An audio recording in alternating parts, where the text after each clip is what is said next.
In a completely different world from the one we know, the full moon illuminates the top of a well-known palace in the region. Inside the building, a certain person sleeps peacefully yet unconcerned, unaware of what awaits them. Unexpectedly, a man appears standing beside this person, who at that moment could not defend themselves. The intruder laments the state of that person and, placing his hands on their forehead, questions if this is how the boy greets his brother after 10 years. A few moments later, a noise is heard in the room, telling someone to check if the man is dead, and others shout they understood the message. With a kick to the doors, some warriors break into the person's quarters and quickly enter to check on them. Armed and masked to hide their identities, they are surprised and question the identity of the boy standing in the room. In this case, the boy scolds them for entering the successor's room so unceremoniously. He then touches his brother's face, reiterating what he said years ago, that a person in power cannot be so soft with their subordinates. In this situation, all the soldiers surround the intruder, pointing their weapons at him, saying this is not a place one can simply enter. The man, however, turns around annoyed, saying he could say the same to them.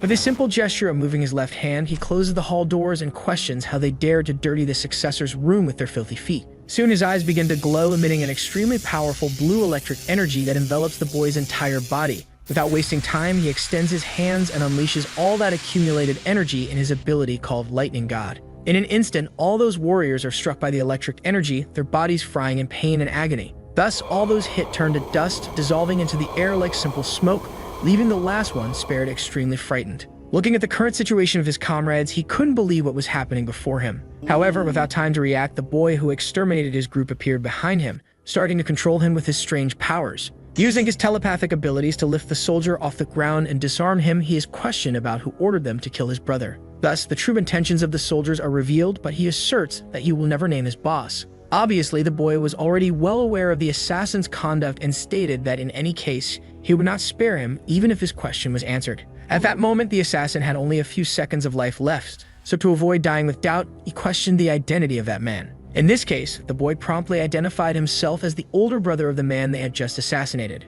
This information left the warrior extremely shocked because, in his mind, the first son of Hyuk Mujo should have been dead a long time ago. Even in such a complicated situation, the assassin still had the audacity to say something like that in front of the boy, so he decided to finish him off. The boy's lighting abilities are the most surprising, as with electricity alone he can vaporize a body. Finally, after sending the assassin to the afterlife, the eldest son of Hyuk Mujo warned that he shouldn't have left him living as a dead person. And with the ashes of the bodies passing before his eyes, the boy just laments looking to the horizon because despite everything, this corrupt world brought him back. 20 years ago, the Great Orthodox and Unorthodox War divided all martial artists into sides. This immense war ended in the victory of the demonic cult leader Hyuk Mujo. Thus began the era of the demonic cult's domination, and the Orthodox faction hid in the shadows, waiting for their return to power.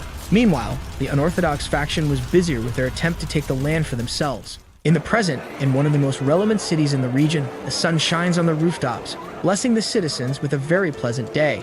Among the people walking through the village corridors, one in particular drew the attention of all the men she passed. This was a very beautiful girl who displayed an authentic kindness in herself, and at this moment she was looking for something. After a certain smell reached her nose, she understood it was exactly what she had been looking for all this time. Starving, the girl finally finds a restaurant where she can have lunch, which apparently is serving good food. While the boy from earlier leaves the establishment holding a lunchbox, the girl enters quite excited to have her meal. Upon reaching the owner, she asks if this is the famous place that sells the real dumplings, to which the chef boasts and affirms that she is correct. Thus, she raises her voice and orders a plate of these dumplings, which scares the manager of the establishment. Despite the visible excitement in his customers' eyes, the owner informs her that they are out of stock at the moment, which leaves her quite confused. Soon reality hits her, and the girl loses all of her sparkle because without her dumplings, nothing else makes sense. Desperate, she grabs the man's pants, and while dragging herself on the floor, begs for just one, but the chef was not trying to deceive her when he informed her they were out of stock. To better illustrate, the establishment's owner mentioned that the last customer had just bought all the remaining dumplings.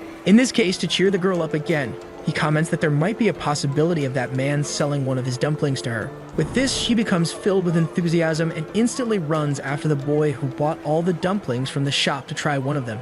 Despite the embarrassments the establishment's owner had to endure, he still praised the beauty of the customer as she left. However, returning to his work, he believes this is not a good world to be so easily noticed, and meanwhile, that boy leaves with the dumplings. After running a lot, the beautiful young lady manages to catch up with the shop's customer, who bought all the delicious dumplings. She, however, is extremely tired and questions how the boy can walk so fast, also asking if he is using some footwork technique. In any case, the man asks what the girl wants with him, and she points to the bag he is holding. asking if they are real dumplings. The warrior doesn't quite understand where the girl is getting at, so she excitedly talks about the real dumplings, which are the best in the city. The boy says he doesn't believe it's as special as it's being said. In this case, the girl questions why he bought so many. She says that due to the quantity, she thought he was also a lover of dumplings, but this heap of complaints starts to irritate the warrior. Then the girl gets straight to the main point and asks if the boy could sell her at least one of the dumplings, to which he questions the reason for wanting to do that. With no choice, the young lady informs that she will pay double or perhaps even quintuple to taste one of these culinary masterpieces. Smiling, she says that the boy may not understand, but her dream remains to one day eat the real dumplings from that establishment. Suddenly, behind the girl, the warrior sees three people extremely conflicting with his current well-being. This is the group of the Lone Fox, who apparently are looking for Hyuk Mujo's eldest son. In this case, the girl continues to talk about her dream of eating those dumplings, and just when she was about to offer and exchange a more suitable meal, she was pulled by the warrior's hands into a hidden alley, creating in her mind a romantic atmosphere between the two. This atmosphere intensified even more when she looked directly into the eyes of the shop's customer. Despite this, due to her anxiety, she becomes extremely frightened and ends up punching the warrior in the face while questioning why he pulled her.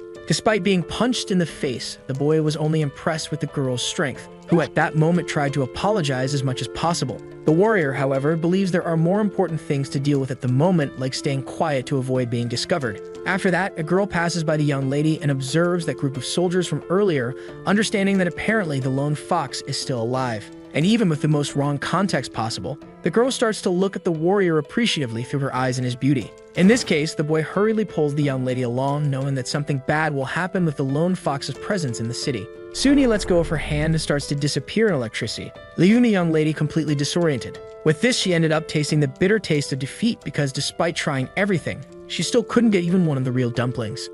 Shortly after that interaction, in another setting, a hawk flies through the vast blue of the clear sky in the region. The hawk, however, flies over a group of three people where the boy is the leader and one of his subordinates questions if they really should do what is proposed. He continues saying that this kind of violence will draw everyone's attention, and that the moment the leader's identity is revealed, everyone will go after him. With this, the group's leader questions if his subordinate is scared about that. At this moment, the second disciple teases the first for showing a cowardly attitude in front of everyone. Putting the jokes aside, Hyuk Mujo's eldest son asserts that Hwanya is interpreting the situation completely wrong. Hwanya, however, doesn't understand what his master is trying to say, but his leader soon recalls his talk about it being dangerous for him. With this, Hwanya finally realizes he was disrespectful to his boss when he doubted his abilities. However, the leader asked his subordinate to track down a very peculiar organization called Moonwave, which left him confused and made him question further. In this case, the second subordinate completed the mission objectives to explain to his colleague, saying that he should find the group and kill them all.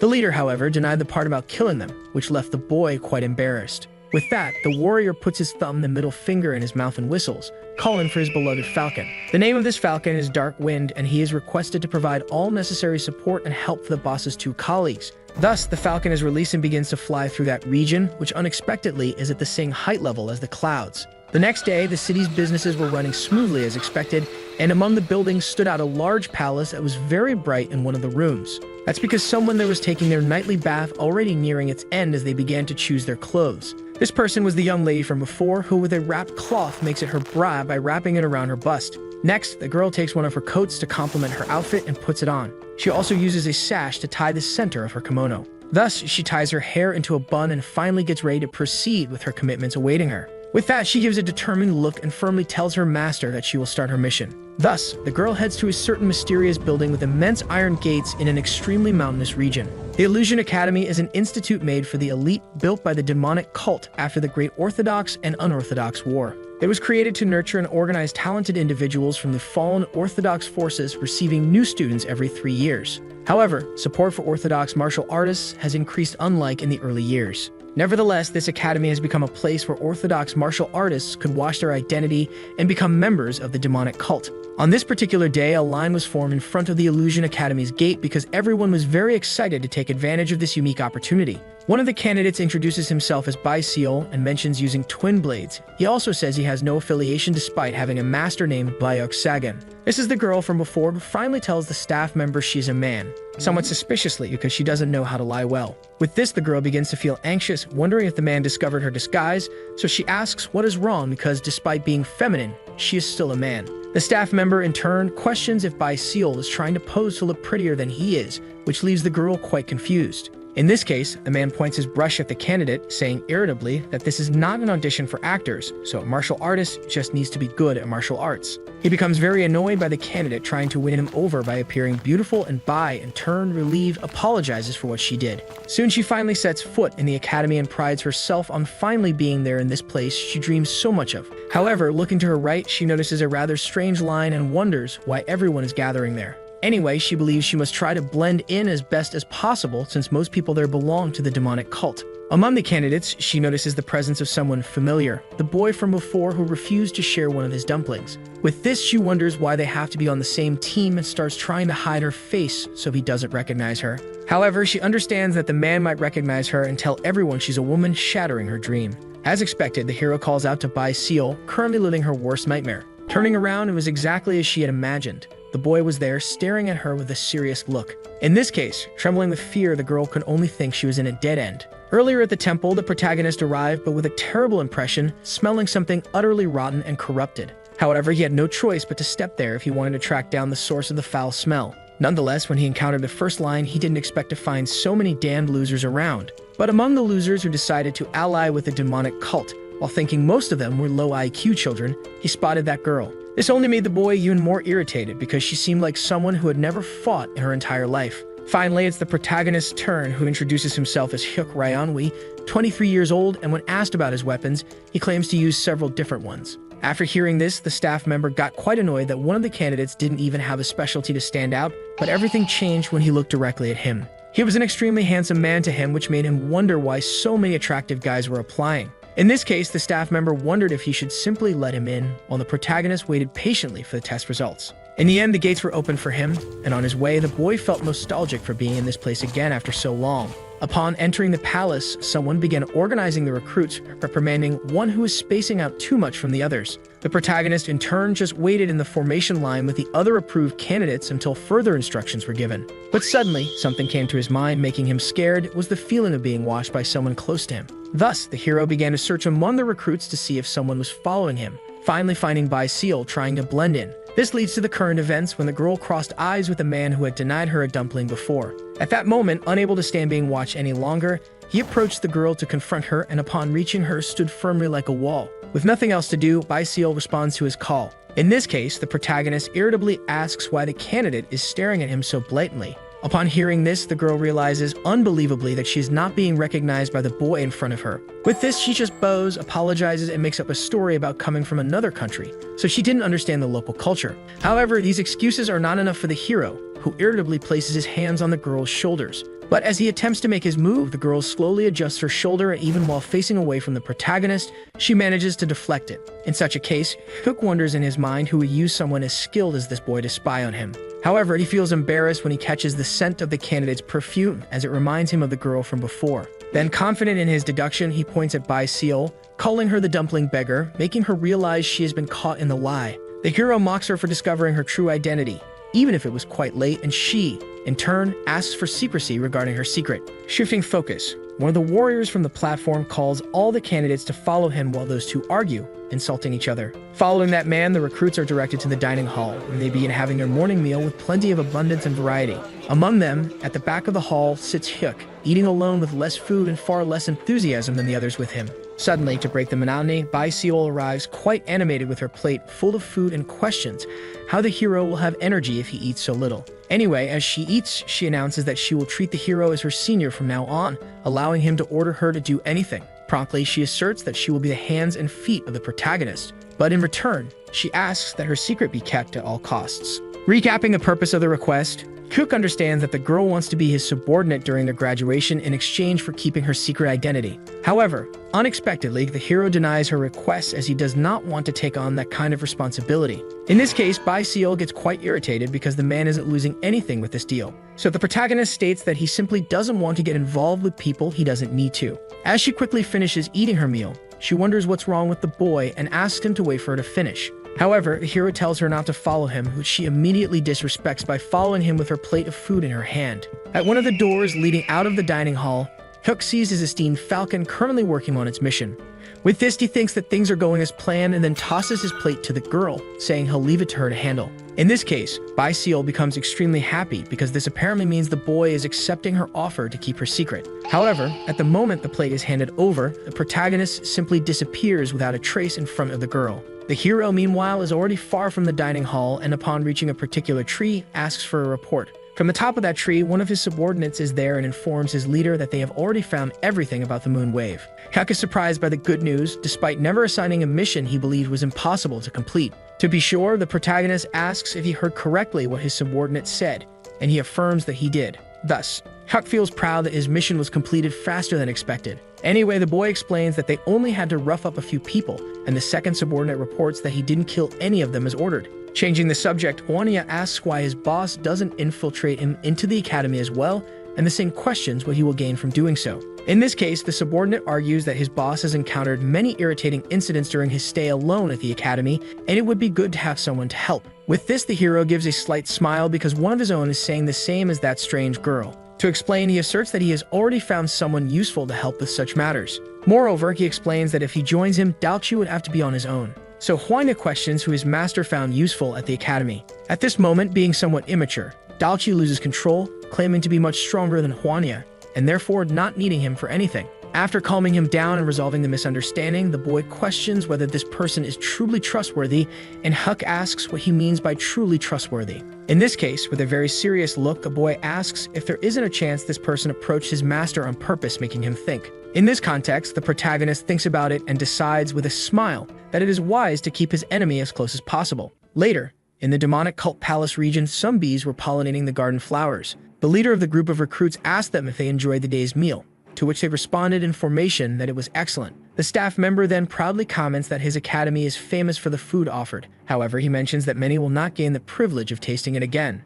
This makes the boys quite anxious, and the man, with a malicious smile, announces that the entrance exam will begin and those who fail will be immediately expelled. With this, after intimidating the newcomers, the staff member asks who wants to be the first to face their fate. Among the recruits, most are hesitant to volunteer first, wanting the experience of witnessing at least one exam conclusion. Anyway, the girl tells her master that she will take the test first and report back on what it's like. Hyuk, in turn, asks if she is so confident that she will pass, to which she responds affirmatively, stating she wouldn't have come this far if she didn't think she was capable. However, the protagonist warns that she likely won't be able to pass information after finishing the test. According to his analysis, he assumes that the guards will separate the candidates who pass from those who are still waiting. Something quite obvious, as it's a way to prevent cheaters from taking advantage of others. With this, everyone forms up, and that staff member from the reception continues giving instructions. At this moment, one of the bees passes in front of our hero's eyes and Bai Seal. Noticing this minimal hint of danger to her master, she quickly swats the fly away with her hands while scolding it for its actions.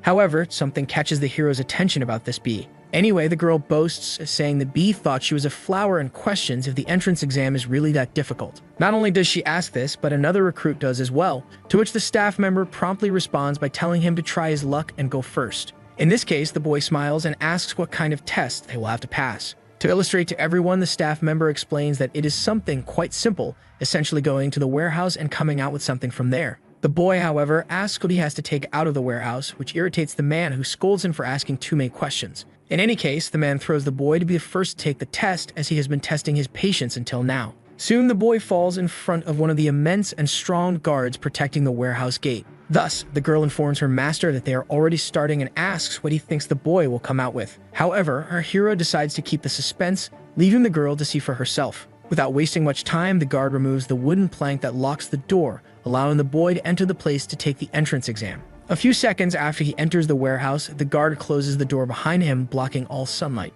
In absolute darkness, totally devoid of light, the boy can no longer see anything. Therefore, the guard looks directly into the eyes of the staff member leading this exam, and they both understand what must be done without saying a word. Thus, the guard grips his metal weapon tightly and prepares to strike with all his might. Then he hits the warehouse gate with the tip of his weapon, creating a loud noise. More than the noise, this causes a tremendous tremor inside the warehouse, making the boy completely terrified. After the first attack, more and more attacks come without giving the boy a break, and quickly the bees start leaving their hive, driven away by the noise. Soon, the boy stops being confused by the shaking and the sounds to face an even crueler reality. Behind him, thousands of very angry African bees appear, eager to eliminate whoever disturbed their peace. In their view, this is the boy taking the entrance exam. Thus, he screams for his life and trembles with despair, but the warehouse guard continues to launch consecutive blows at the gate. Outside the test, all the recruits are extremely curious to know what is happening inside. One of them comments that the warehouse must be full of bees.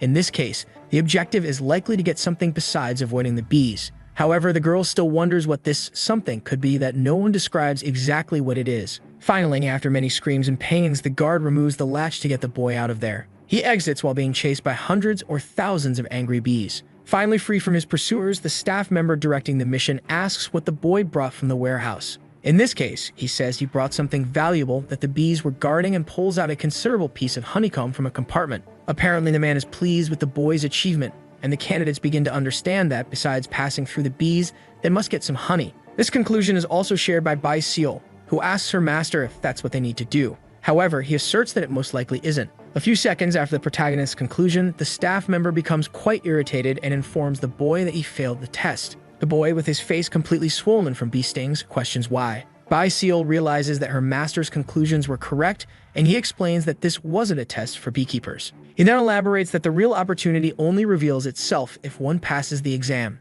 Although the girl doesn't fully understand, she tries to pretend she does. Anyway, the hero asks the girl to come with him to a certain location, leaving her confused. With this, the staff member asks who will be the next volunteer. Huck offers to go first, followed by Bai Seal. Despite being disappointed with the first recruit, the man is encouraged as there are still brave people willing to take the test even after seeing the previous one's condition. In any case, the protagonist declares he's tired of waiting, and Bai Seal is simply following her master's actions. The man thinks he will enjoy seeing their perfect faces all messed up after the mission. Without further ado, the test begins with the hero, who quickly enters the warehouse and has the gate closed by the guard. The girl is a bit startled by the noise, but is more curious, believing that boy probably knows something about the exam. Soon, the test begins, and with the sound the guard makes by hitting the gate with his weapon, the bees are once again awakened to attack the intruder. Quickly, one of them starts to approach to attack the hero, followed by thousands of others. However, Huck is not an ordinary recruit, and using his electricity power, activates his ability called Divine Wind Armor.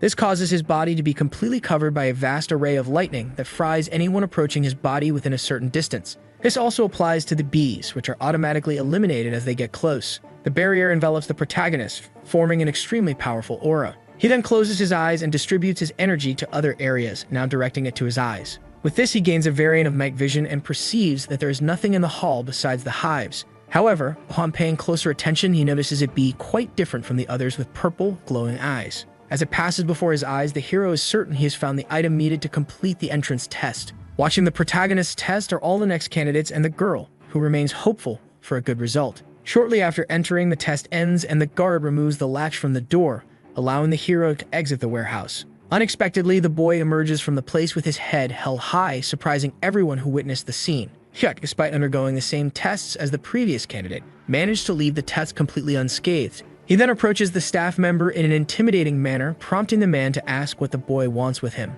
However, the boy harbors no feelings of revenge and simply extends his hand to show what he retrieved from the warehouse. In this case, given that the boy fulfilled the challenge, the staff member allows him to proceed with the entrance exam, much to Bai Seal's delight. Wasting no time, the test administrator calls the next candidate to the hall, which is the girl who was quite frightened by the man's shout. Regardless, she is ordered to enter the test, and within a few seconds, she finds herself in the same situation as the previous candidates in a dark and mysterious hall. The girl knows she needs to find something there, and from the first candidate's experience, she knows it's not the piece of honeycomb. With this, she wonders if there is something inside the hives other than the bees. However, she understands that this would be too obvious, and besides, it can't just be about fighting the bees. In this case, after thinking a bit, she realizes this is the Illusion Academy, an instruction facility created by the demonic cult. In this context, espionage, infiltration, and assassination are the most important duties of an unorthodox faction martial artist. It's said that an unorthodox martial artist must be capable of overcoming countless observing eyes.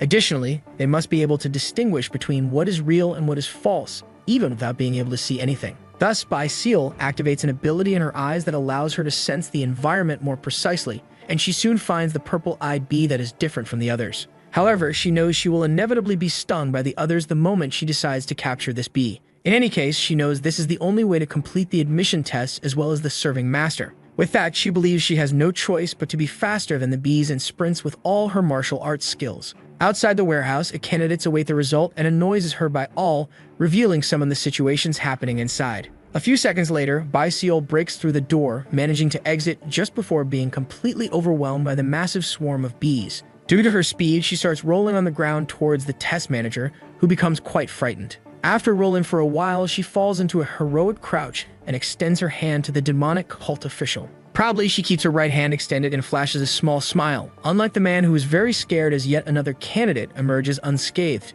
Wasting no more time, Bai Seal opens her hand and shows the bee she captured, asking if that was what needed to be captured. After a brief analysis, the official concludes that this candidate did everything correctly and moves her to the next phase. Faced with this, the man is confused because this squad was composed of people he thought would fail, but so far, 2 have already passed. Moreover, he feels quite resentful and envious that these 2 happen to be a handsome men from before. In a conversation between the heroes, the girl asks if she has proven her strength, and after being praised, she asks if the boy has accepted her offer. With this, the protagonist wonders in his mind if this girl is truly desperate to be his subordinate because everything is very suspicious. Shortly after the conversation ends, a scream is heard from inside the warehouse, and one of the candidates comes out, chased by bees, thus failing the test. Seeing this, the girl does not judge the boy who failed the test because she herself almost couldn't find the right thing. The hero then comments that no one else will pass. Bai Seal is intrigued by this, so the protagonist explains that the bee she found was the last remaining pass bee. He says that initially he checked and after accounting for it, discovered that inside the warehouse, there were a total of 10 pass bees. Thus, except for the one who brought it, he killed 8 of them, leaving only 2 remaining. Faced with this, the girl states that her master is a very cruel person,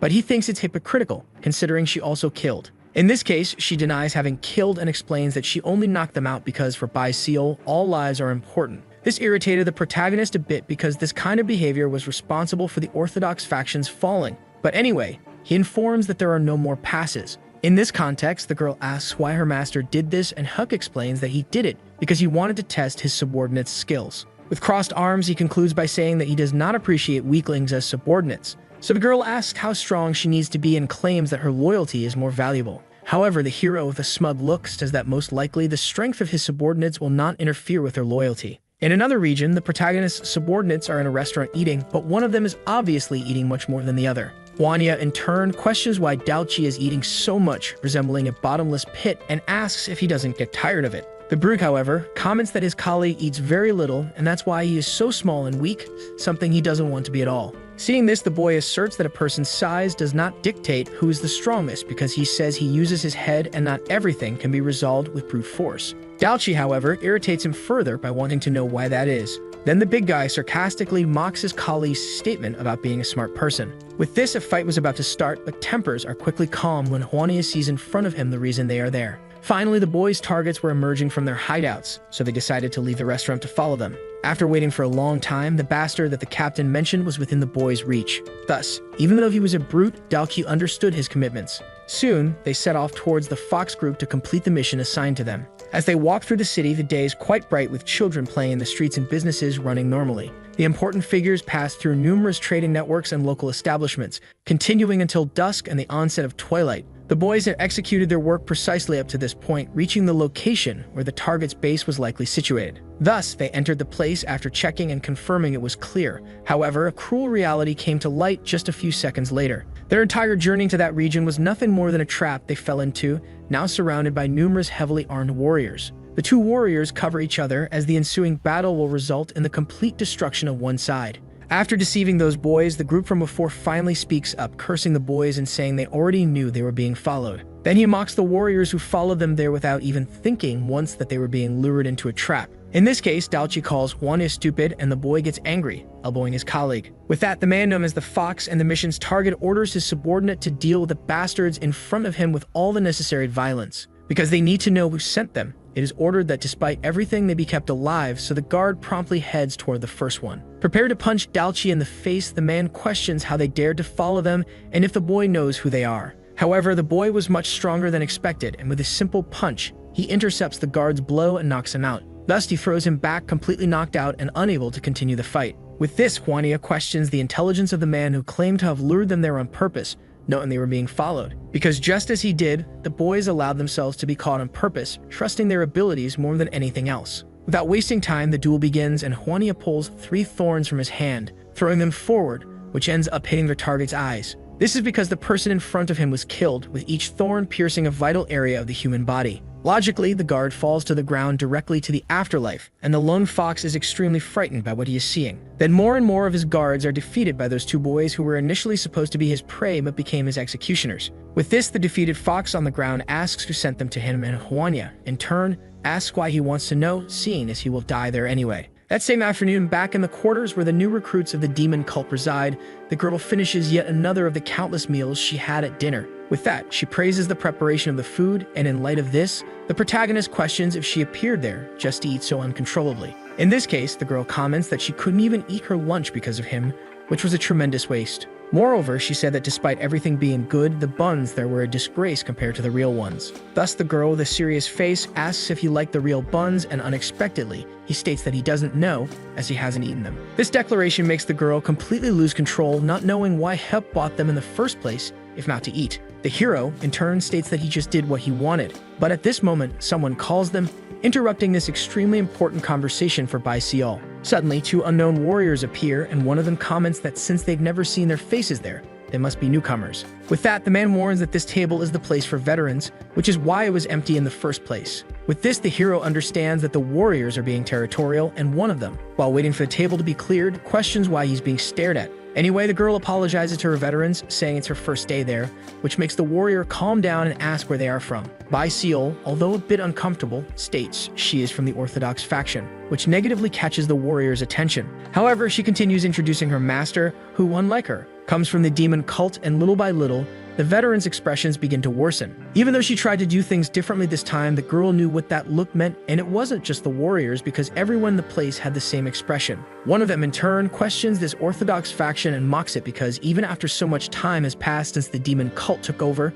there are still people in a place like this. In this case, he advises Bai Seol to give up being part of an Orthodox faction, and the others start laughing at the situation. However, among the tables, some people who are part of the Orthodox faction begin to tremble with anger for not being able to do anything about it. And now knowing that the newcomer at their table was a bastard affiliated with such a place, the warrior begins to pour water. And this water starts falling directly on the top of the girl's head as punishment for being part of the Orthodox faction. However, he states that just once isn't enough, saying he will make sure to continue this treatment every day. As if this humiliation wasn't enough, the veterans claim they will do this personally and mockingly say there is no need to thank them. With this, the water starts to heat up and evaporate, and the girl, amidst all this stress, begins to think of her master, believing she can no longer hold back. But before she could do anything she would regret, the kettle suddenly went flying through the air and soon fell to the ground, spilling all the stored water. This was something that left the warriors completely confused and intrigued, but in front of them, the protagonist remains serious and simply says that the water is splashing. In this case, the warrior in a purple shirt asks if the hero is looking to pick a fight with him, and he does not deny it, being ready to defend his subordinate's honor. In this way, the warrior went after the protagonist to teach this newcomer who dared to challenge his veteran a lesson. However, as he approaches, he receives a simple kick with the tip of the foot to his shin, causing him to stop immediately. Soon he falls to his knees on the ground, not quite understanding what is happening to him. Chuck, however, remains extremely imposing, and while exuding his intimidating aura, he raises his foot to kick the boy. Without any remorse, he pressed his foot against the warrior's shoulders, making him groan in pain and scream. Even though Huck used only a small percentage of his strength, the veteran's knees buckled, and he began to collapse in agony. With his foot still on the warrior's shoulder, the hero redirected the man's attention to the topic they were discussing earlier. With a menacing look, the protagonist commanded the bully to clean up all the water that had spilled on the floor. Unexpectedly, despite being a seasoned warrior who had trained for many years, he couldn't move his body when pressured by a mere novice. In this case, he speculates that his acupressure point is being targeted, rendering him immobile. Soon, the fellow warrior noticed the state of his collie and began to get deeply irritated. He then questioned if the bastards who were eating quietly would just sit and watch without doing anything about it. In this case, everyone stood up to help their fellow faction member who was being assaulted by the newcomer. Within seconds, all the cult members were surrounding the protagonist, effectively trapping him. Seeing this, the girl pleaded with her master to stop as she didn't need to be defended. However, the hero continued to order the warriors to clean the water on the floor. At this moment, Hup pressed even harder with his foot on the bully's trapezius, causing him to scream in pain. However, this altercation drew the attention of another mysterious warrior who appeared, shouting for them to stop. He introduced himself along with 3 of his henchmen and asked what was happening with a kind smile that hid a lot of malice. Upon seeing this person in the restaurant, everyone already knew what it meant. He asked again, this time in a more intimidating manner. With that, the green-haired warrior explained that one of the newcomers was sitting in his place, so he decided to teach him a lesson. However, this didn't convince the boy, who continued to glare intimidatingly at the bully, making him quite scared. In any case, he began to draw conclusions from the situation, understanding that these idiots had tried to teach a lesson and ended up being embarrassed. In this case, the new blue-haired warrior commented that his friend seemed to have made a mistake, so he decided to apologize on the veteran's behalf. However, Huck didn't take this conversation very seriously, making the warrior's subordinates furious. But wisely, the blue-haired one stopped them and asked the boy if his apology was not enough to stop the aggressions. Saying this, the two stared at each other for a few seconds, while the protagonist decided whether to stop or not. After thinking for a bit, Huck stated that he just needed a clean shoe to settle things, thus not requiring an apology. With this, the warrior understood the demands and accepted without much trouble. However, he also called the green-haired veteran over for a talk,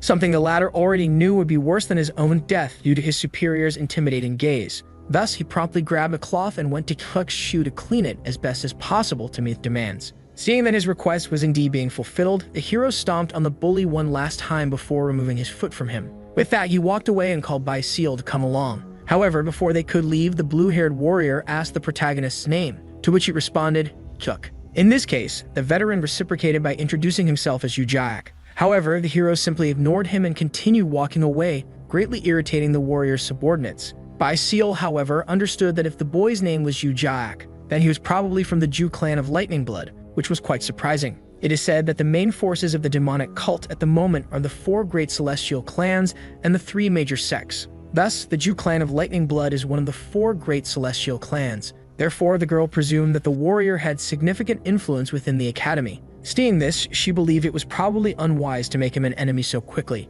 Juve, in turn, was happy because he knew this newcomer would make things within the academy more interesting than ever. However, this wasn't the case for the veteran who had challenged him and was humiliated by being forced to apologize. The purple-clad boy, despite being in great pain, tried to explain his actions and apologize. However, with a frightening look, Ju simply told him to come with him. Later in the training area of the demonic cult, the manager quickly appeared and ordered everyone to go to their quarters. When the main group arrives at their quarters, Bai Seal is the first to praise the place, finding it quite cool, unlike the hero. The protagonist, on the other hand, thinks that despite everything, the place is great for sneaking out at night since it's at the end of the building, and he compliments the girl as a good servant. At this moment, the girl thanks her master for what he did for her at the restaurant, but the hero remarks that it had nothing to do with her. He did it simply because he wanted to. Anyway, the protagonist explains that since they are in a room, they must have some rules, and Bai Seal promptly bows, saying she will obey them all. First, Feck establishes that he will be first in everything, whether it's taking a bath or going to the bathroom, and the girl unexpectedly agrees. Additionally, the hero informs her that he will occasionally have to go out at night, which his subordinate understands without any problems. She then excitedly comments that in this case, she will just need to cover for her master so that the staff doesn't find out. With this, Feck is pleased to see that his subordinate is quick to grasp things. Looking out the open window and spotting his falcon, the hero simply jumps out the window, announcing that what he mentioned about going out at night will start tonight, leaving Bai Seal completely surprised. In the middle of the night, in a forest in the cult's region, the 5-race sect is mentioned. Wanda comments that it became obvious they were being spied on, and they were taken to the main base, causing quite a scene there. Kek mentions he has never heard of this sect before, so his subordinate suggests they need to contact the moon to get more clues. In this case, the leader asks if Wanya discovered where the meeting place will be, and he only says that he will guide the protagonist there. Later, with the moon fully risen, the warriors finally arrive at the House of 10,000 Books, realizing it's a disguise for its true purpose. Upon entering, it indeed looks like a bookstore, and Dalchi comments that it doesn't smell good, which is obvious since it's not a restaurant. However, at that moment, a staff member appears, saying that people actually call books food for the mind, and perhaps people figuratively consume them. Despite this, with his head down, he also mentions that considering their guests, they don't seem to be there for books, which Hike promptly confirms. Seated at a table, the man introduces himself as Siu Pyung and immediately states that they provide information based on what they're paid, deciding the price accordingly. With that, the hero asks if they can get straight to the negotiations, and the staff member agrees, asking what he wants to know. Without hesitation, the protagonist states that he wants information about the 5-race sects, so Sia begins looking through his book of information until he finds something. He then takes a folded piece of paper and places it on the table, saying he will make the information cheap since it's their first deal, costing 500 Nyangs. However, the price drives the protagonist's subordinate crazy,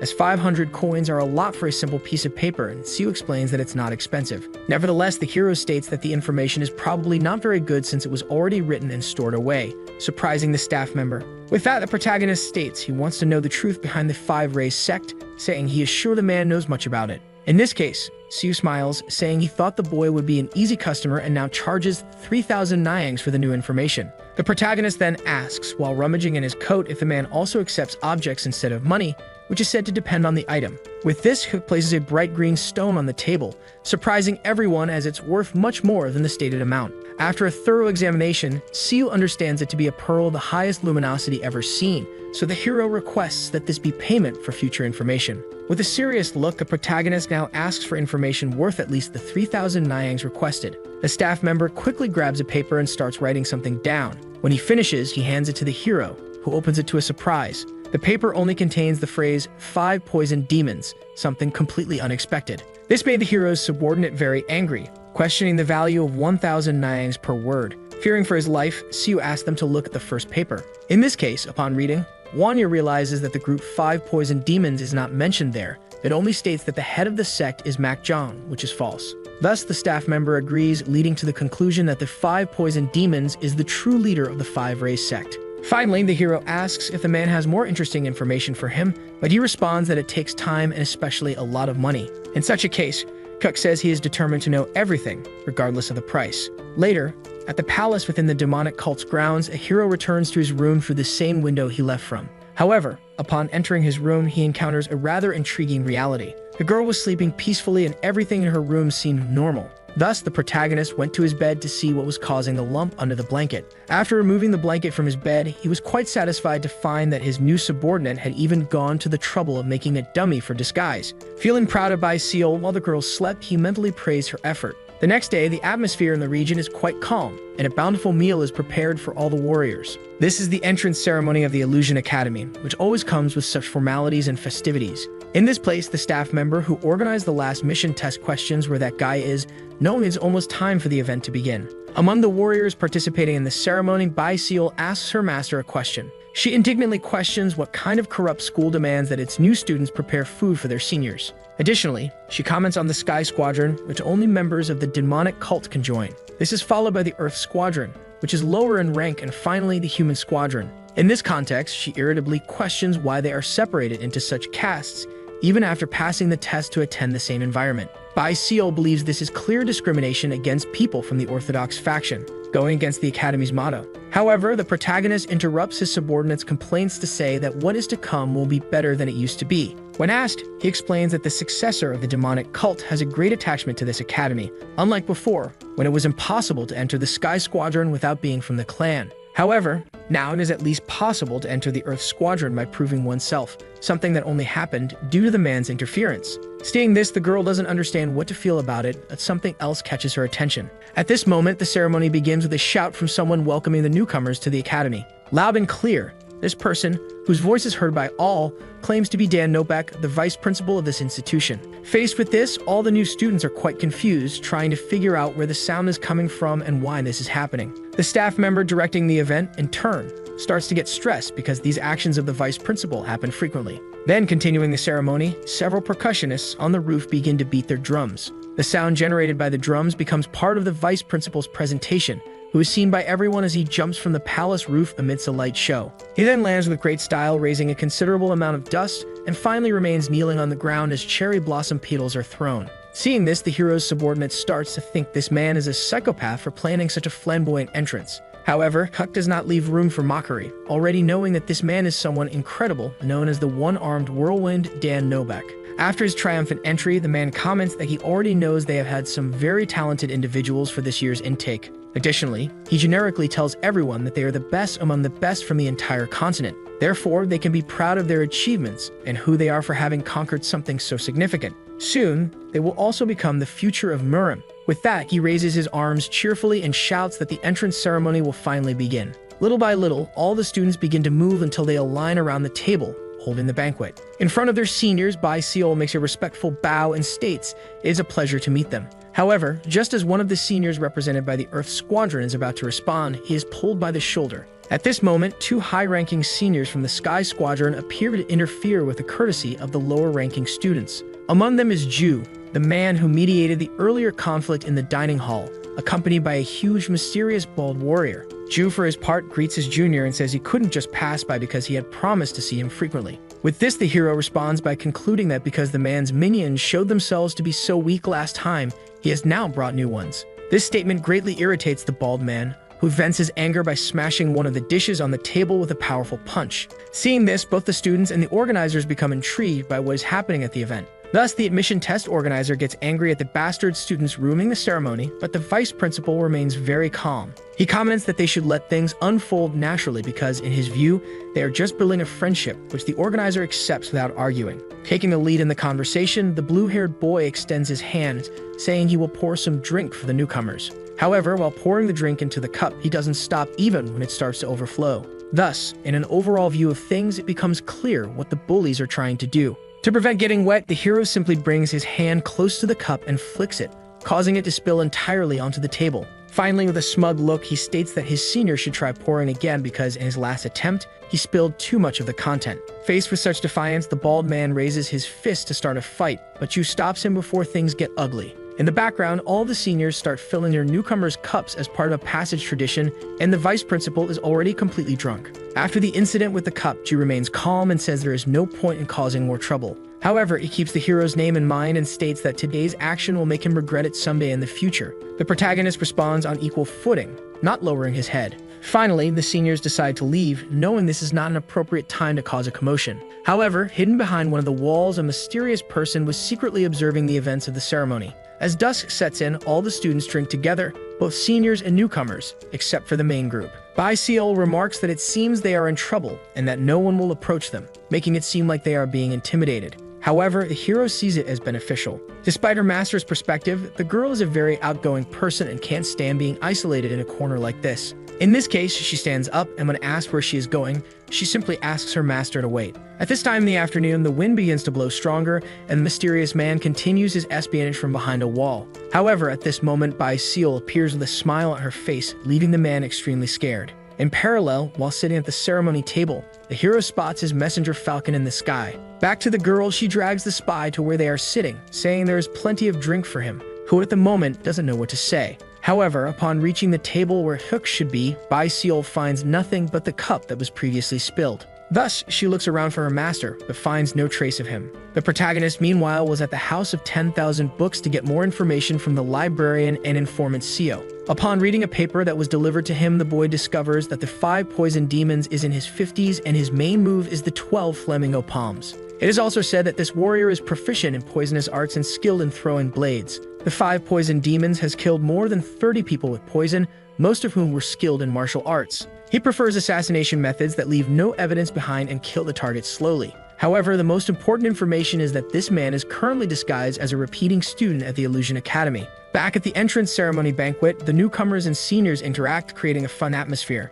Despite this, one student continues to be somewhat intimidated by the higher-ranking students. Bai Seol doesn't understand what's happening and why that boy is being treated that way, so one of the students informs her that he's a repeating student. Back at the House of 10,000 Books, Huck questions whether the man's reason for not graduating is that he is purposely repeating. From this, the conclusion is that someone at the academy is supporting the 5 poison demons, and in return, they use the 5 raised sect as their assassins. In parallel, the girl questions the student who informed her about the boy's situation, wondering why it mattered that he couldn't graduate. In a gesture of respect, she states that despite everything, he is still her senior, so she decides she will serve him as much as possible. Faced with this, the man, though somewhat embarrassed, thanks her. When asked his name, he responds that he is Yang Wuseng. Despite appearing weak and clumsy, this is the person who killed Hyuk's brother and is now his primary target. With nightfall, our hero finally returns to his room to rest. However, the name of that man in his mind kept him from sleeping. At this moment, Bai Seol says that people should let more drinks spill because that is how friendships blossom. The girl is talking in her sleep and begins to recount the friendly conversation she had with the 5 poison demons at the ceremony. However, when she mentioned that the man she was talking to was a repeating student, the protagonist got up in shock. Thus, he woke the girl up without any empathy for her sleep since his concern for his brother was much greater. Slightly awake, she asks what the hero wants from her. He responds that he wants to know about the repeating student she spoke to. However, the girl still speaks incoherently due to her drowsiness. Regardless, she states that a senior she met at the ceremony was a repeating student and Hep pressures her to say the student's name. After thinking for a bit, the two finally conclude that they are talking about the same person. With this, the hero recalls that Yang Wuseng was just a few meters away when he went to check his falcon's updates. Without wasting time, he gets up from the girl's bed, now transmitting a serious look along with immense bloodlust. The next day, the Sect palace of the demonic cult is graced with a beautiful day of clear skies, and amid this, the repeating student waters some of the garden flowers. At a certain moment, the protagonist appears, calling out to his friend, the admirer of golden flowers. Yang Wuseng is surprised that someone recognized the species of flowers, and Hek comments that he knows they come from Nammen and are therefore rare to see in Jogyuan. In this case, the student happily informs him that he has tended this garden for years, but he has never seen anyone with such a keen eye for flowers. With this, the boy invites the hero to his home for tea in a very respectful manner, and Hek promptly accepts. Having set aside formalities in their conversation about the flowers, the student remembers that he hasn't introduced himself and states his name is Yang Wuseng. Thus, the protagonist reciprocates by saying he is Hyuk, a new student at the institution. In another region, a candle burns, illuminating the interior of the House of 10,000 Books. Seo, along with the hero's subordinates, states that this warrior who rests in the afterlife was called Double Blade and was also assassinated by the 5 poison demons. Lowering the sheet slightly, the warrior's state was extremely pitiable. Hwanya comments, intrigued that he didn't know someone could die in such a way. The staff member explains that the poison makes the victim vomit blood until there is nothing left.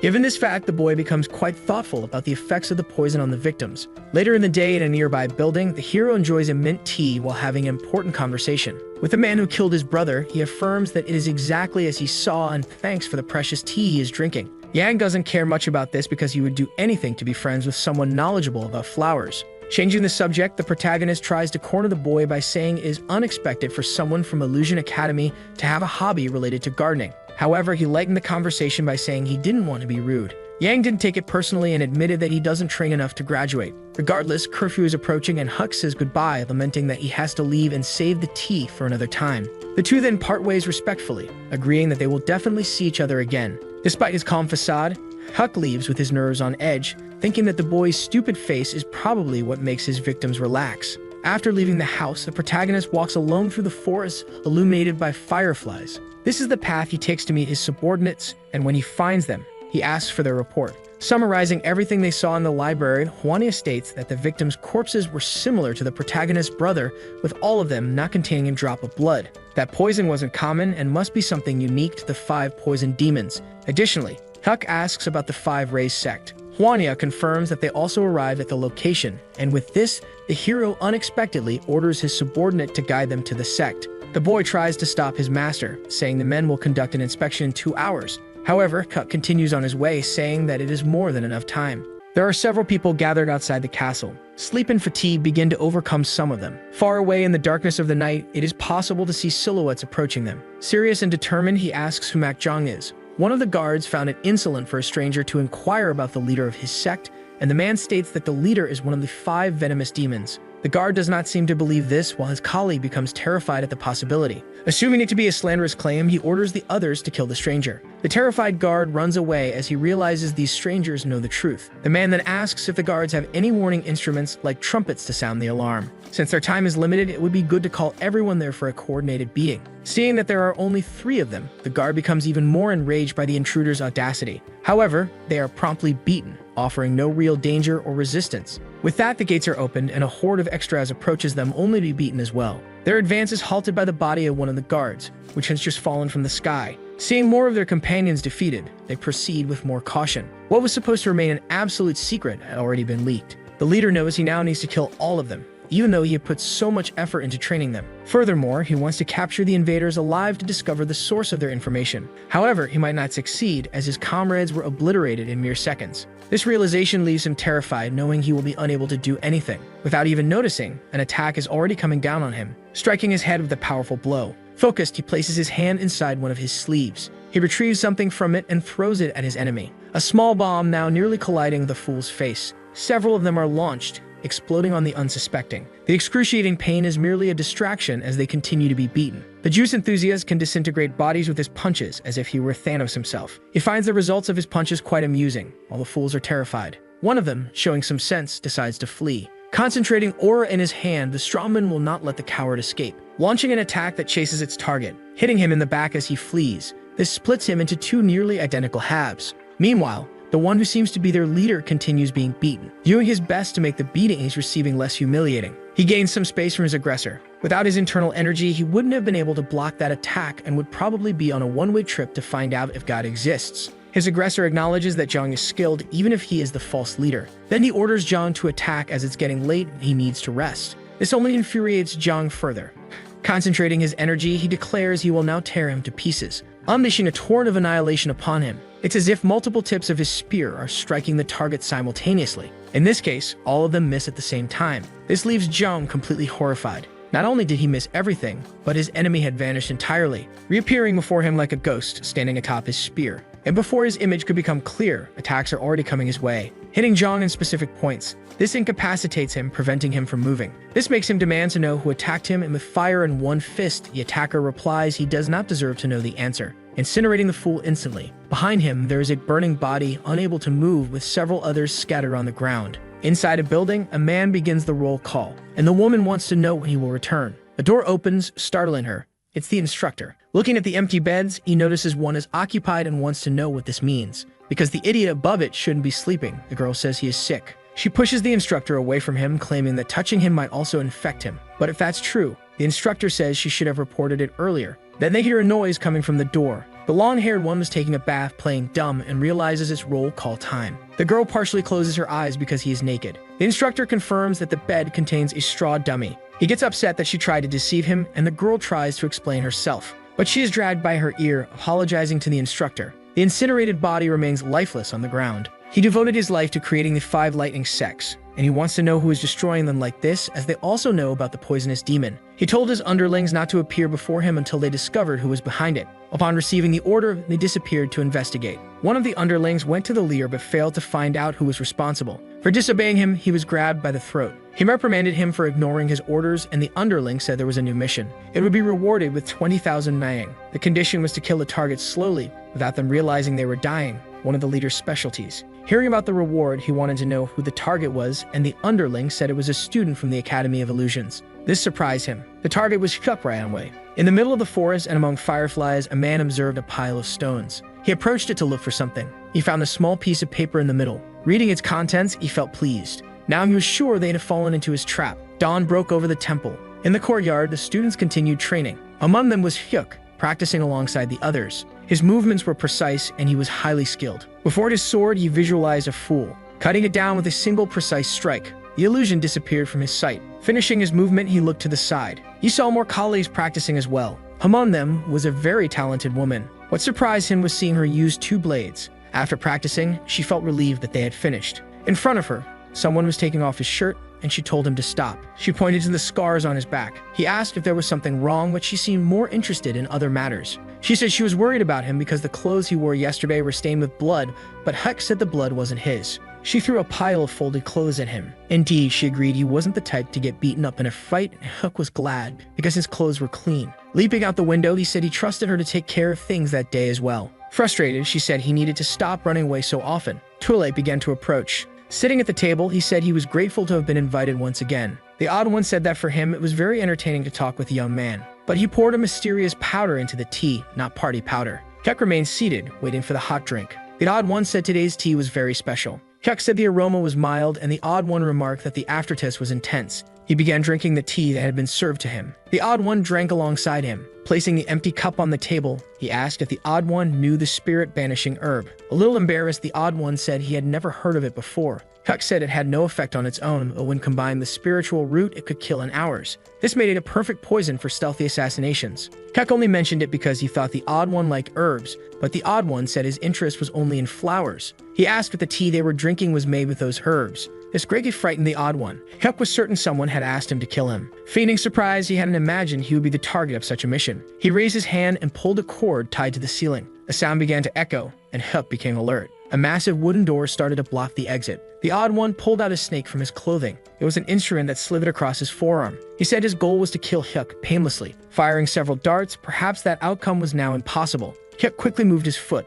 That was enough to lift the table in front of him. It served as a shield to block the darts flying in his direction. The odd one grew increasingly nervous, knowing he had not yet achieved his goal. He attacked the table, splitting it in 2. He did this using a sword, aiming to reach his victim. But there was no one there anymore. Behind the odd one, Huck said it was he who had destroyed the 5 lightning sects. With a quick reflex, the Odd One tried to slash Hyuk, but all he managed was to have his arm dislocated. Hyuk wanted the Odd One to show him his true power, as he was the demon of 5 poisons. The Odd One's hands began to change color, as if they were peeling. Since it was he who had destroyed the 5 sects, he would ensure the Odd One had an interesting death. He attacked with the 12 flamingo hands, but none of them managed to hit their target. However, one of them grazed his clothes, causing the fabric to corrode. The Odd One continues attacking with his hands coated in poison. Without hesitation, Hyuk grabs him with his bare hands. This made the Odd One rejoice, as his hands are completely covered in lethal poison. Crushing his hand, Hyuk demands to know where the poison is. The pain is so immense it forces the Odd One to his knees in agony. With him at his mercy,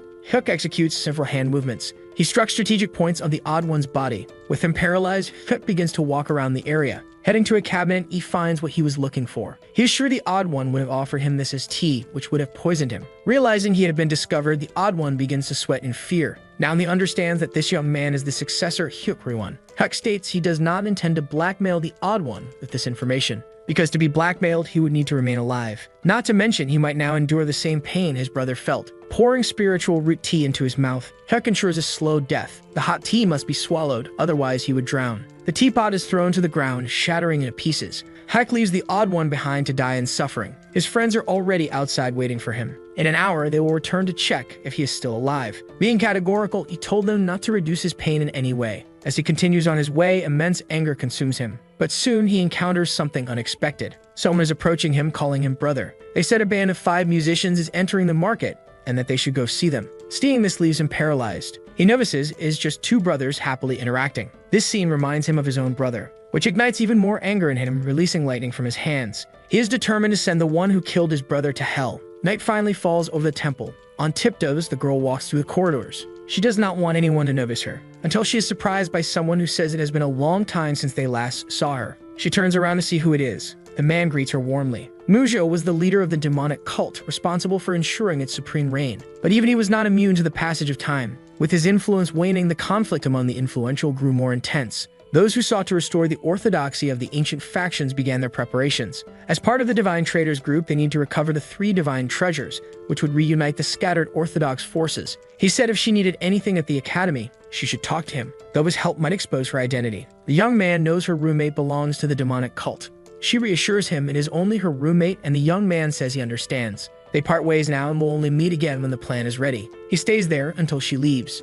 He apologizes to the girl. Looking at the moon that night, he resolves to do everything possible to protect her. As dawn breaks, she wonders what is happening. She feels she's being left behind. She tells her roommate they are being avoided, which she thinks is good since no one will stand in their way. But she remains thoughtful. The members of the demonic cult are displaying hostility, and the Orthodox clan members are too scared to act. Something is happening. The professor calls for attention as he teaches them how to use weapons. He wants to see everyone's skills. And now the sparring matches will begin, a rare practice especially for the first class. The professor asks for volunteers, and a student quickly steps forward. Now he can choose his opponent. Without hesitation, he points to the protagonist because he is a bold side character. The girl finds this suspicious. It must be the work of Joak manipulating teachers and students. Thus, they prepare to begin the match. Along with the other classmates, she anxiously awaits the outcome of the fight. The student wonders what his opponent might do. But even with his spear in hand, his stance is relaxed, almost pathetic. If he advances quickly, victory will be his as he wields a sword. The professor authorizes the start of the match.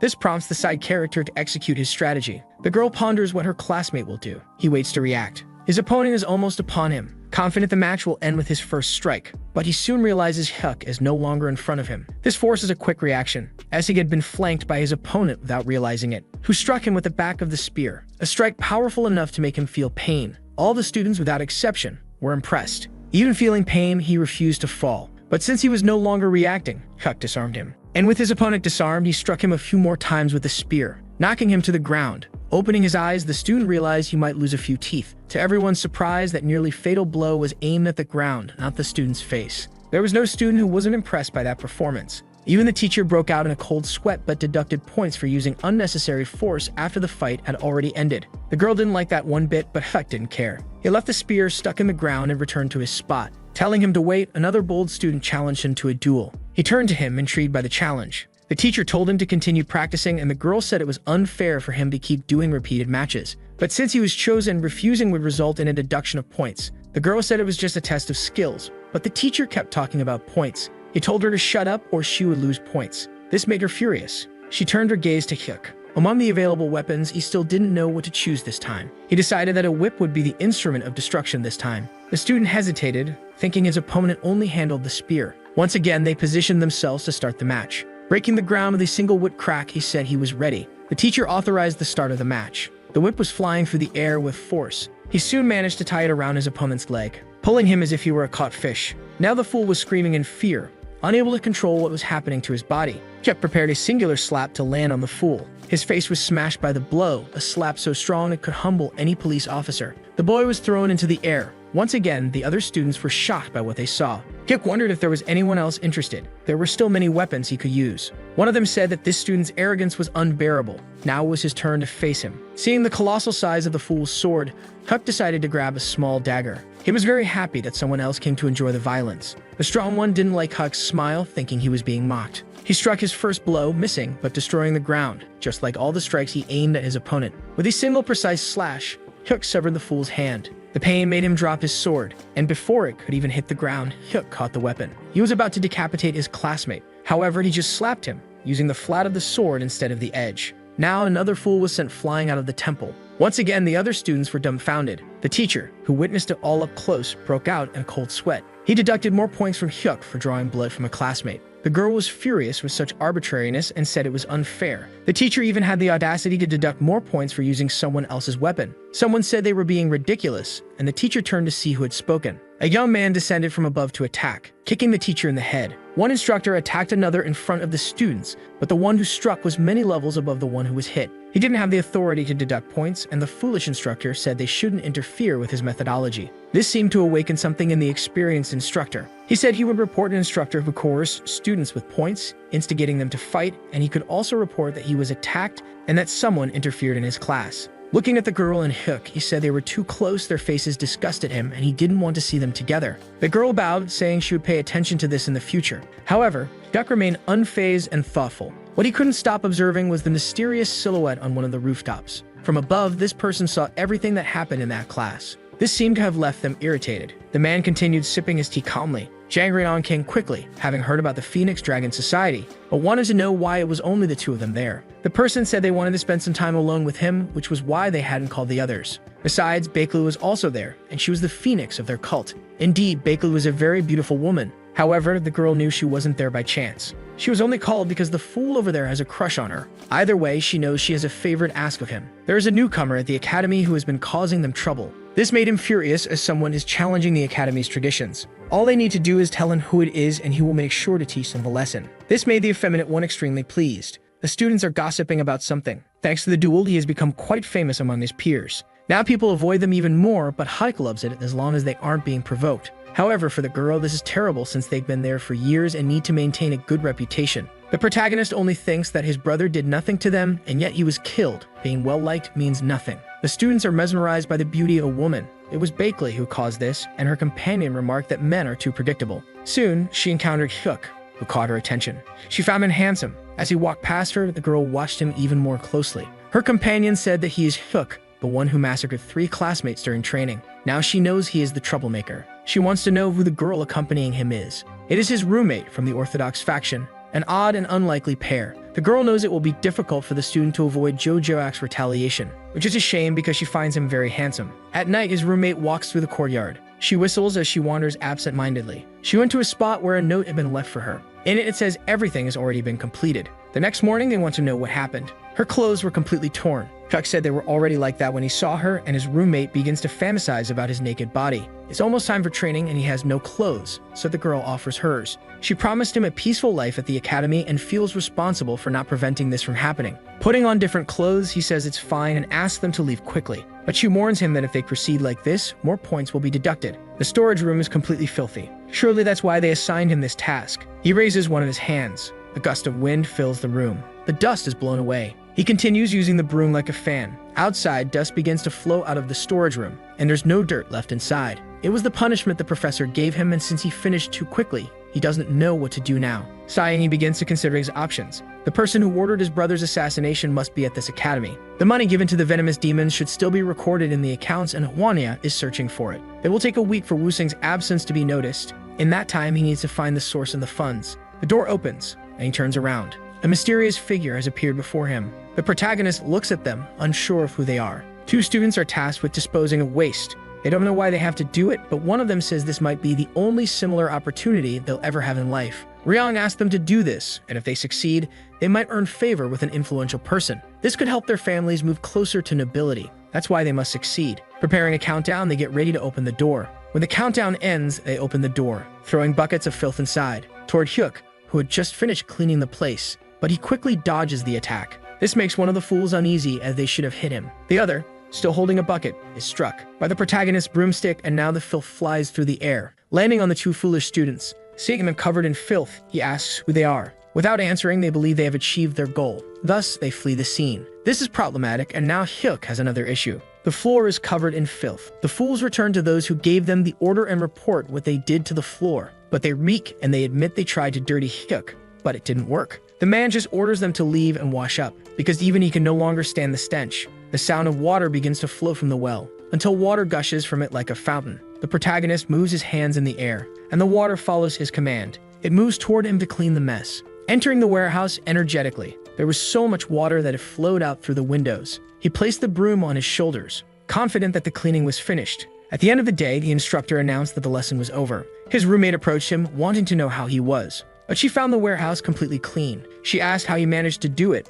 but all he said was that he was tired and they should leave. She had heard of a legendary suction technique and wanted to learn it, but the young man said it was just a myth. She kept insisting, and as they entered the room, there was that stunning woman from earlier, a beauty so unique that even she was impressed. Such appearances were uncommon among people. Her servant introduced her to the students, stating that she was a noble. Without waiting for an introduction, the protagonist asked if they were the ones who messed with his clothes. The servant said they were not that kind of people, but Huck insisted that they were in someone else's room. The stunning woman apologized and asked the gatekeeper to open the door because she didn't want to wait in the hallway. It was the first time her servant had seen her apologize to a man. Huck then asked what she was doing there. She said she had come to warn him of danger. Destroying his clothes was just the beginning, and he already knew that. Someone capable of manipulating the academy was targeting him now, and it would only end if he surrendered or died. Hearing this, his roommate was frightened. Huck, however, said it could also end if the person pursuing him died first. This startled the stunning woman, seeing that he had no fear of Jujaak. She told him there was a safer way to deal with it too. Turning around, she looked at her servant.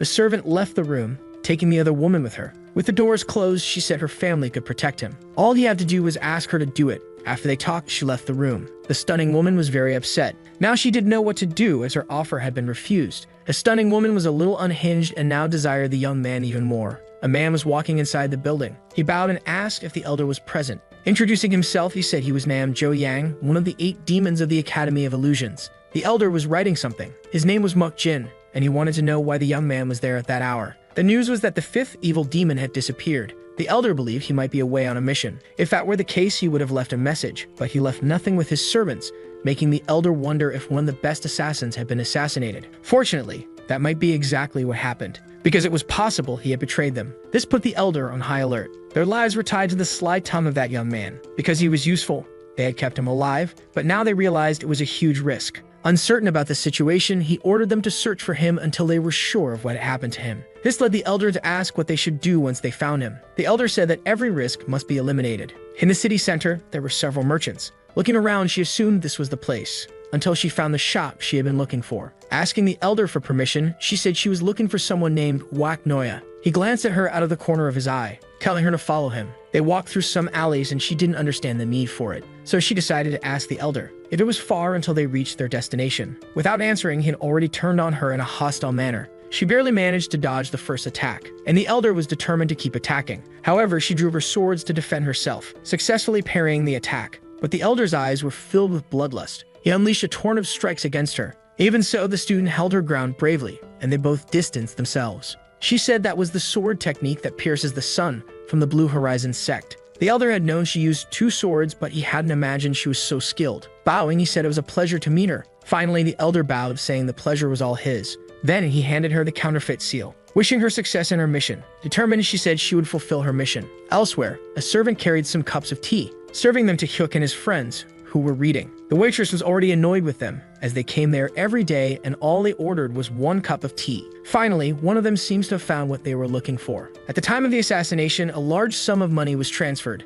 This was the payment, and it is recorded in the financial ledger. A transaction of that size would have required the approval of one of the 8 demons. The strawman seems to have noticed something. It's one of his servants wearing a mask. He asked what they thought of it and if it looked accurate. Just seeing that face again makes him want to kill him. The strawman had to intervene to save him because of this. Still in the room, his roommate is sitting down. In her lap, there is a small statuette. She remembered the elder's words who asked her to avenge her seniors. Hearing the door open, she realized she needed to stop crying. Hiding her face, she greeted her friend. She told him that the next day there would be news about the class and that they would visit the Hall of the Ascending Dragon. Intrigued, he wanted to know more about this place. It's a large building and the students are already in front of it. Slowly, they begin entering the place. There are several staircases inside. The instructors are already waiting for them. The place is very well decorated. It seems to have a statuette similar to the one his roommate owns. The students observe one of the paintings depicting a battle. This place holds many relics that pique their curiosity. Among them is the Huasan plaque. The Wuding Bagua. Also, Sorob's beads are there. And a massive statue carved after Sorom's defeat. They never imagined they would see it in their lifetime. The purpose of this class is to instill fear in certain sects. A warning to never consider rebellion. The girl looks at someone she knows. He is in this class. Huck finds this class horrifying. If his brother were alive, he would never allow something like this. Looking around, he wonders where the girl has gone. Outside, a man prepares to light a bonfire. He brings his torch close to the kindling he has gathered. As the fire begins, he watches the flames grow. Huck notices that something is wrong. The other students also sense the smell of something burning. An instructor alerts them to the fire, ordering everyone to evacuate the building immediately. Now Huck is worried because his friend has disappeared amidst the chaotic situation. She is already prepared, covering her face with a cloth. On the ground, she is getting ready to jump. She manages to launch herself into the air, reaching a considerable height, higher than the roof of the building, landing lightly on it. Below her is the Divine Seal. Still inside, there is a great commotion to ensure a safe evacuation. One of the instructors wants to know why the others are standing still since there is a fire ongoing. But they have been instructed to guard the place no matter what happens. He says he knows that is their duty. But in incidents like this, they need to prioritize evacuation and initiate a formation. The guards seem to realize he is right. Then he opens a hidden compartment in the wall. Inside, there is a lever. The first movement he makes is to turn it. Only then does he pull the lever. This causes something to happen on the ceiling. As the door closes, he orders the other two to go put out the fire. Finally, the door closes behind him. Looking around the room, he feels a bit apprehensive. The girl has already spotted the statuette. This is her primary objective. Meanwhile, everyone is busy and focused on the ongoing fire. They must stop the fire from spreading at all costs. He used ice with his divine technique. He could extinguish the fire in an instant. But since he has no interest in the building, watching it burn is not a bad thing. Even so, with the evacuation complete, he still hasn't found his friend anywhere. This makes him want to enter the burning building, thinking she might still be inside. To protect himself, he conjures a wind armor. Inside the building, he starts looking for her. This makes him realize that much is already compromised. And more than that, something surprises him. Someone is inside and wants to know why he hasn't evacuated yet. The man grabs him by the arm, ordering him to follow, an obstacle to continuing his search. The girl has some daggers in her hands. She throws them toward the hall. The three land in very specific places. Below her is the unbreakable formation. If she touches something wrong, she'll be trapped inside with no way out. And if they discover her attempt to steal the seal, recovering the 3,000 weapons will become even more difficult. She is so close to succeeding. But one of her daggers becomes dislodged from the wall. This compromises her formation and leaves her hanging. Swinging in the air, she has almost no control over herself. Heading toward a spear with a sharp blade. The edge is getting closer and closer to her. This makes her frightened. Needing to act quickly, she threw another dagger. It hit the wall firmly, giving her just enough time to pull the string tied to it, avoiding her face from colliding with the blade. By a hair's breadth, she wasn't scalped. However, one of her daggers fell to the ground. She knows this could trigger the trap. The dagger continues bouncing on the floor. With nothing else to hold onto, she began to fall. Twisting her body in the air, she managed to land lightly. In front of the statuette, all she had to do was swap the real one for the fake one in her hands. With agility, she began to exchange the pieces. At first, everything seemed to go as she had planned. Now she just needed to exit the same way she had entered. The fire hadn't been contained yet. If the second phase of the lockdown is activated, the room will be sealed in an instant. It all depends on the girl now. Looking ahead, someone asked where the student who had been with them a moment ago was. This made him look again at the burning building. Indeed, that's where he had gone. A troublesome girl who said she wouldn't cause any problems, but now she was causing him trouble. Looking up, he noticed something. From the collapsing ceiling, she was falling. This made him jump immediately, heading toward her so she wouldn't hit the ground. Catching her in midair in his arms. Still confused, she had no idea why he was inside. Without answering, he forced his way out through the roof, falling into nearby trees. As soon as they escaped, the structure began to collapse completely. The sudden collapse left the girl's ally worried. He didn't know if she had gotten out in time or if he had overdone it with the fire. All he could do was hope the girl had managed to escape. In the young man's arms, she realized he had returned just to save her. which made her feel flattered. Setting her down on the ground, he told her not to get full of herself. In the courtyard, flowers were being watered. The instructors were chatting casually under a sunny sky. Someone said it was thanks to him that the flowers bloomed so vibrantly. After a brief conversation, the instructor bid him farewell. Amidst the flowers, someone in disguise praised his performance. But to the young man, doing that wasn't easy at all. All he wished for was for that tedious act to end soon. He only needed to stay there a little longer, and soon the guards would take the bait. At the palace, the elders were astonished. After being missing, the fifth evil demon had returned. The elder considered the possibility that they hadn't been betrayed yet, because disappearing without leaving any message was very suspicious. He ordered the man to meet with him immediately, and if he found anything suspicious, he was to eliminate it. Still disguised, he continued tending to the plants. The man appeared behind him, saying he had been missing, and the disguised man replied that he had matters to resolve. Without hesitation, the man unleashed a slashing blow with his hand, pruning all the plants around him. He said the other had no permission to act this way without giving explanations and that he was being too arrogant. Standing up, he said he had resolved matters with the young master and needed to handle his own affairs as well. It had been a long time since he had tended the garden, and being tired, he was heading home now, bidding farewell to the man in front of him. After that, he walked away cheerfully, but the man was furious for being ignored. He asked if the blood squad was present, and they said yes.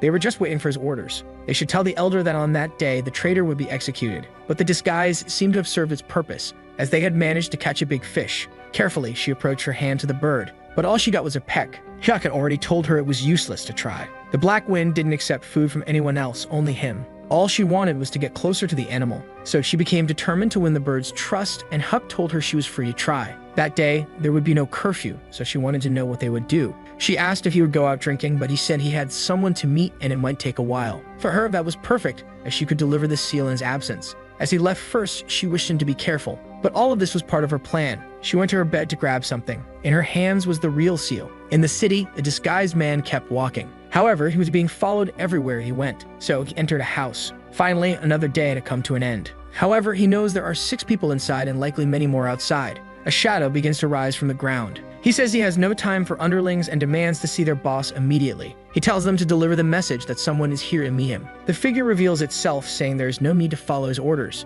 It doesn't take long for the others to reveal themselves as well. Attacking him, they claim they only follow their master's commands. What they did not expect was that this man was skilled. The effort they exerted wasn't even enough to move him from his spot. One of the figures falls to the ground, unconscious. Even the young man didn't expect it to be this easy. Another one writhes on the floor, a dagger lodged in their head. Then through the doors of the house, their master appears. And he is not alone. Throughout the house, more of these shadows gather. Many of them surround the perimeter. The numerical advantage is clearly theirs. And alongside the man is the elderly leader. Their bait managed to lure in 2 demons, and one of them scolds the disguised man, accusing him of biting the hand that fed him. The man claims he doesn't recall them being his masters. This enrages the man further. The elder notices that this might not be who they think it is, as he doesn't recall him having such intense energy. Looking at the shadows on the ground, he grows even more pensive. This prompts him to ask if he is really Odakwai, much to the enraged man's surprise, who doesn't understand a thing. After all, his specialty lies in the use of poison, not in techniques involving blades. The disguised man begins to smile before them.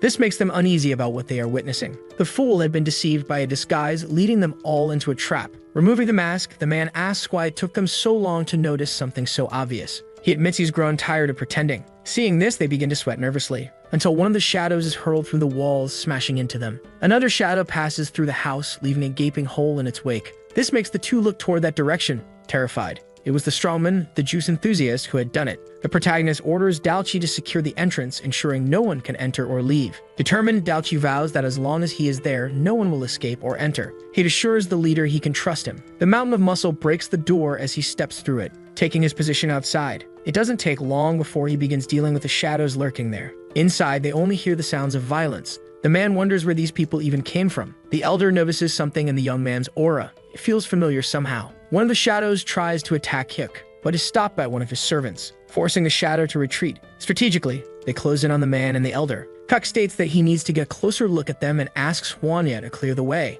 Immediately, the warrior launches himself at the enemies, taking down all who resist. The man and the elder can only watch what is unfolding before them. Now the elder begins to realize where he has seen this aura before. It is the aura of the leader of the demonic cult. Hyuk Mujo. If this is true, the elder knows he's in serious trouble. He can only assume the young man is either a direct disciple or a relative. The elder asks about his relation to the current leader, but the man thinks the old man has gone mad. Hyuk states he has no relationship with him. The man becomes convinced there is no way Hyuk could be Mujo's relative. Before he can finish speaking, Hyuk adds that he once called him father. This shocks them, as the elder knows the leader's 2 sons are dead, and he cannot be one of them. Hyuk seems to disagree that both are dead. The elder recalls that the younger one was, in fact, missing. If they assumed both were dead, they must have planned it. Terrified, the elder reveals that the younger one's killer was Odak. The elder commands him to shut up and say no more. Hyuk thanks him for his honesty as he now knows who is behind the murder. He extends his hand to take something from his servant. It is a sword, immensely powerful. The elder recognizes it as the Soul Destroyer,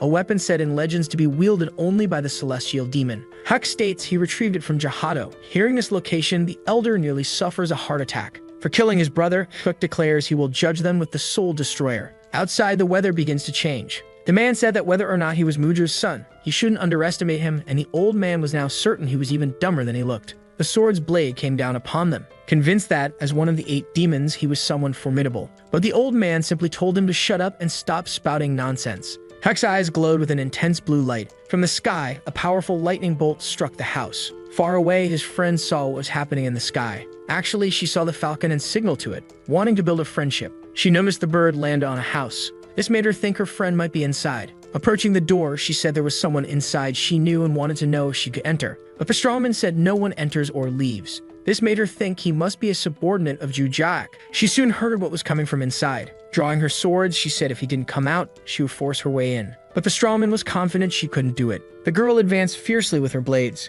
coming within inches of cutting off the strawman's head. But he parried her blade with his bare hands. Not surprised by this, she took the opportunity to attack with her second sword. This made the strawman hold the first blade with just one hand, pulling the sword toward him, unbalancing the one holding it. Now he just had to wait for her to get close enough to punch her in the face. The blow delivered by the strawman was devastating, but there was no one in front of him anymore. The girl was above him, ready to strike. Having 2 swords really was an advantage for her, until she felt something intense that made her hesitate. She was curious to know what had just happened. Returning to the present, she realized she was in serious trouble. The strawman was now about to attack with an axe. Even so, she managed to avoid the worst by dodging. She had to retreat even further as the strawman kept pressuring her, until she created enough distance to think more clearly. The strawman wielded the axe as if it were a feather duster. He said she was indeed very fast, and she acknowledged that he was miserably strong. After exchanging compliments, the strawman said he wouldn't miss this time. She prepared to react at the right moment, but once again, she felt something different. Hyuk was there.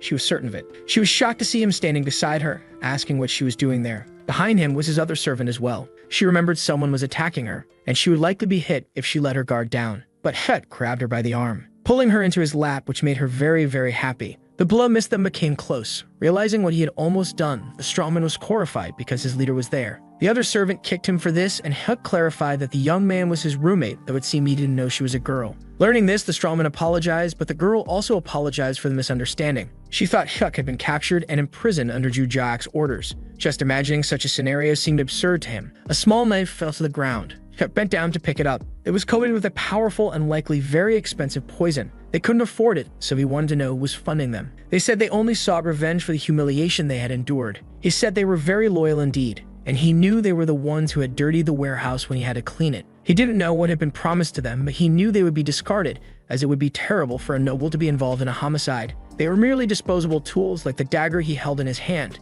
Furious, the fool told him to shut up, snatching the dagger from his hand. He was determined to complete the task assigned to him, but Hyuk easily dodged it, landing a precise strike on the fool's arm. This caused him to completely lose control of his arm, dropping the dagger, which embedded itself in the wall. This made him wonder if Hyuk had always been this skilled. The other fool had fled but was hiding nearby. The Lord greeted someone, saying it had been a long time since they had last met. One wanted to know if the young man's father was in good health, as he was one of the 8 evil demons. The young man had been instructed by his grandfather to seek him out as soon as he entered the academy. This made him realize there must be a favor to ask. All he needed to do was say so, as there was practically nothing he couldn't do within the academy. If that's the case, there's something he wants to ask about one of the students. Climbing the stairs, he is annoyed that the brat is so bossy, and he can only get away with it because of his grandfather's influence. The boy invites Ju to drink with him, who hates the idea of doing that in broad daylight. This is the guard post. If the instructors find out, there will be consequences. Even though he is Doc's grandson, this is way over the top. Atop the wall, one of the guards blows a trumpet.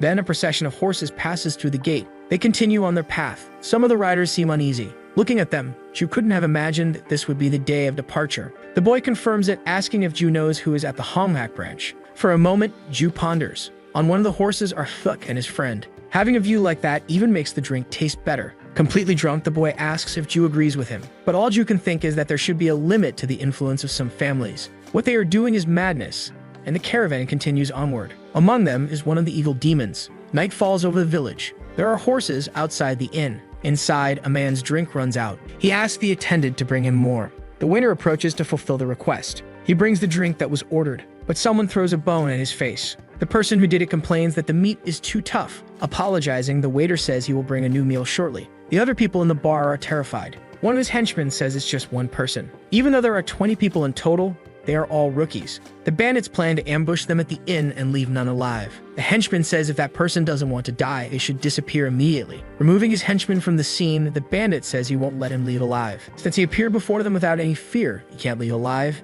and the man asks what he should have done instead. The bandit orders him to crawl like a dog. If he does, you will be spared. Smiling, the man says that sounds fun. The bandit is intrigued by this reaction, realizing the man is armed. With a single strike, the man forces the bandit into a forced mitosis. The mysterious man manipulates his blades while the body hasn't even hit the ground yet. This makes him smile with joy. Immediately, the other bandits rise to fight, but they are too frightened since their leader has been defeated. The man says that if they knew his name, they would run, so it's better they attack him quickly. A brawl breaks out inside the inn. One man says the instructor should set an example and pitch his own tent. Now he is there, dragging his feet. One of the students wants to know why they haven't departed yet, as they've been ready for an hour, but the instructor is thinking of something else. A messenger informs him that Master 1 will follow later, and that they already have authorization to go ahead. But that's not the message he's waiting for. One yawns as if he's sleepy. He feels as though someone is talking about him. He then orders his carriage to proceed. He travels along the road, illuminated by the moonlight. The carriage wheel rolls over a rock,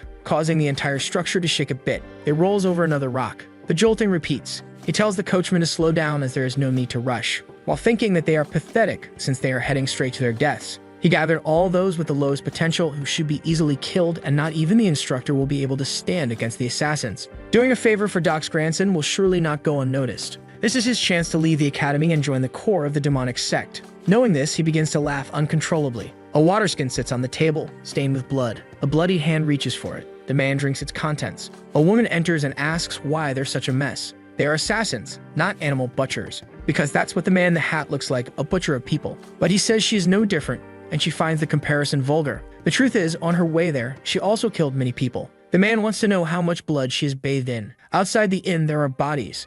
They pile up along the street, scattered everywhere. The woman had wiped out everyone in the village. Guys, that's the end of the video. If you liked this video, please leave a comment in the comment section. Also subscribe to the channel and hit the bell icon. Like the video and share it too. Thank you for watching and see you next time again.